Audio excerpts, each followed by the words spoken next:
Hello and a warm welcome to HW News Network, your one stop show, truth be told, for some engaging and thought provoking conversations.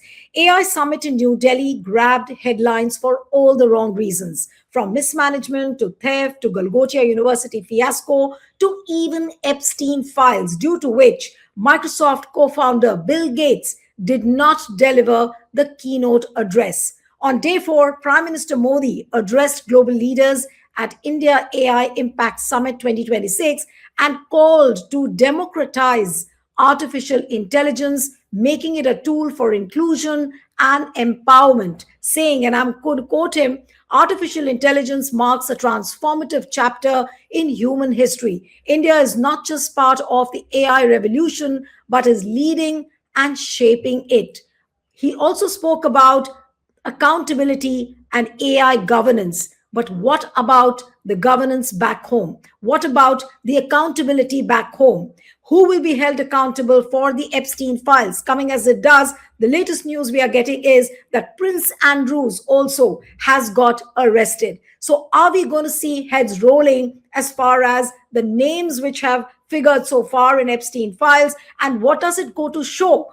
Because Bill Gates was in India, he met Chandrababu Naidu, he's having group meetings, but Prime Minister Modi shied away from sharing the stage with Bill Gates for today. Joining me this evening on this entire gamut of topics is former spokesperson of the Congress, author and columnist Sanjay Jha. Thank you so much, Sanjay, for joining. And the latest news coming in, of course, is the arrest of Prince Andrews, but we'll talk about it later. But I want to begin with the fact that Bill Gates, who was supposed to deliver a keynote address at the AI summit, didn't deliver the address. In fact, Gates Foundation came up with a reason that after due consideration, we thought so. And what I'm seeing on the international media, whether it is BBC or Sunday Guardian or Al Jazeera, all have said that he pulled out because of Epstein files. If that is such a sensitive issue, what is happening in our country? Oh, well, I think you have raised a very pertinent point, Neelu. Bill Gates not attending the much hyped AI summit, which has been hijacked by a Chinese robot dog, call it a robo dog, I think is basically a message that India should be taking the Epstein files very seriously. If Bill Gates, a very formidable, towering personality of the IT world, is literally under the scrutiny and maligned, I think rightly so, for his very discredited and dubious role in the Jeffrey Epstein vulgar sex scandal, then how can India pretend to be above it all? Because we seem to have some very serious issues with Epstein files on our own, right? There are very powerful celebrity politicians involved. There is one of the richest, by the way, businessman's now bankrupt. His brother still continues to be the most, uh, shall we say, the richest man in the billionaire list, Mr. Mukesh Ambani. Anil Ambani's name is very prominently in the Epstein files. Anil Ambani got the Rafael deal. Anil Ambani was openly talking to Jeffrey Epstein about all kinds of uh, appointments to be leveraged for the Delhi leadership, right? It's pretty out there in the open in the Epstein file. How come we are pretending as if the Epstein files don't exist? I can tell you that I'm taken aback, Neelu, because it also mentions Mr. Modi. It says Modi on board, Modi's guy. Modi sang and danced in Israel to please Donald Trump. These are significant statements. Remember, around the same time, India's foreign policy on Israel changed dramatically. Now you have Mr. Modi apparently visiting Israel in a week's time. The same Israel whose Mossad is supposed to be the mastermind behind the Epstein files. It's extremely intriguing and, shall we say, mind boggling. Not to forget that Benjamin Netanyahu has an arrest warrant against him for genocide by both the International Criminal Court as well as the International Court of Justice, and for ethnic cleansing. I mean, what's going on here? I mean, I am absolutely stunned at the hypocrisy that we are witnessing in India on the Epstein file. you use the word hypocrisy, and I want to come to Bill Gates now. Bill Gates is easily given a visa to come to India.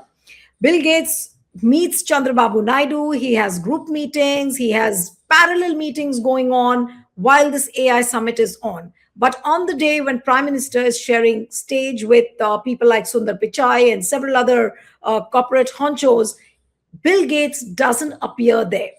What do you think? I mean, can there be a bigger hypocrisy than this? And then to top it all, they say that our shared goals with Gates Foundation continues as it was. What does it go to show? I mean, just for the optics part of it, they try to distance with Bill Gates so that the pictures don't go on the social media and memes will be made out of it. That, oh, look, Prime Minister standing with Bill Gates. Was that the reason? Well, the prime minister who was named on the Epstein files as well, by the way. So, I think obviously is pure and simple PR, publicity, propaganda management by the Modi government, right? Let's face it, there has been a lot of heat on his own cabinet minister. It's out there in the open, Mr. Puri. There has been the real story, in my opinion, is Anil Ambani, and Anil Ambani not being investigated till now by an impartial team of interrogators is a joke on all of us who are watching this program, that we are a hardcore banana republic. I'm going to repeat it again. We are an officially a banana republic the way we are running this country. Gautam Adani, can you imagine? Gautam Adani, we did not serve him summons from the US SEC because of technical reasons for 16 months. Can you believe that? I mean, it's out in the open, the flagrant, not just hypocrisy, the mendacity, the immorality, the unethical, unprincipled behavior of the Modi government is like encyclopedic. I mean, there'll be books and TV series on this government which will run for years. All I can see here is a very blatant attempt at criminality. That an Indian businessman accused of corruption, we are not investigating the guy. Can you imagine the Americans accused, and they have evidence, right? They have accused Mr. Adani of 265 million bribery, and we don't think it needs to be investigated. I mean, which world are we living in? The same comes to the Epstein file.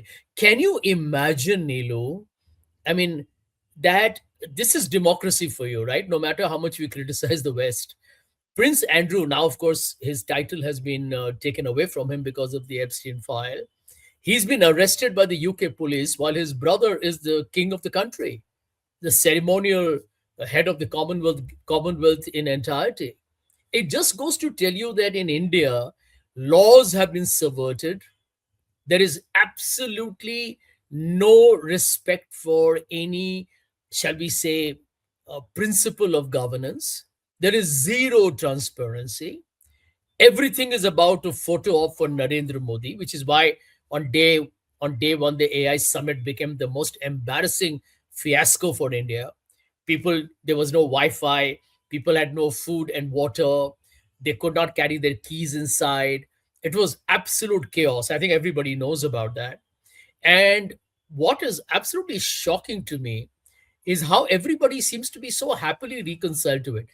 For me, the most shameful players is India's television channels. The way they kind of literally go prostrate on the ground, crawl. Uh, I mean, they are like pathetic. Sanjay, the biggest thing is that, do you think that Hardeep Puri is going to lose his job, given the fact that Prime Minister Modi just a few days back congratulated him, wished him birthday, and we don't see any signs of the government getting proactive as far as Epstein files is concerned. Do you think that they will continue to brazen out like this, the way they've been doing it? Well, think about it, right? I mean, this government has brazened out everything from day one. I mean, they were very clear. I still remember Rajnath Singh's statement in the early days of the NDA government. We are not the Congress. Nobody will resign here. It's very crystal clear. So I think there's a lesson here for all opposition parties. The BJP believes that if it says we made a mistake, Okay, supposing if someone were to resign, that's an admission of guilt, or if nothing else, we were compromised at least until it's investigated. They don't want even a shadow of a needle of suspicion on them, because they believe that they are above it all. It's all about, remember, for Narendra Modi, whom LK Advani famously called as a event manager, everything is about optics. I mean, why was Mr. Modi in the AI conference? And what has he got to do with AI? I mean, I really don't see him as a tech guy. I mean, he goes to America, he says AI is American Indian partnership. You see, for him, everything is an acronym, right? Some No, no, MANAV. today also. In fact, I was Yeah, coming to. Madhav, it's an acronym. See, the Yeah. man is made to just create a headline. And how does he create the headline? You see, in a normal democracy, you think a CNN or a CBS or a BBC would carry such headlines if it was said by Trump or Mr. Starmer? No. But in India, the mainstream channels literally dance to the tune of this government. So Yeah. Modi says Manav. I've already got calls from two channels to say, please come and discuss Manav. And I said, hang on. That's No, no. not what In I'm going fact, to discuss.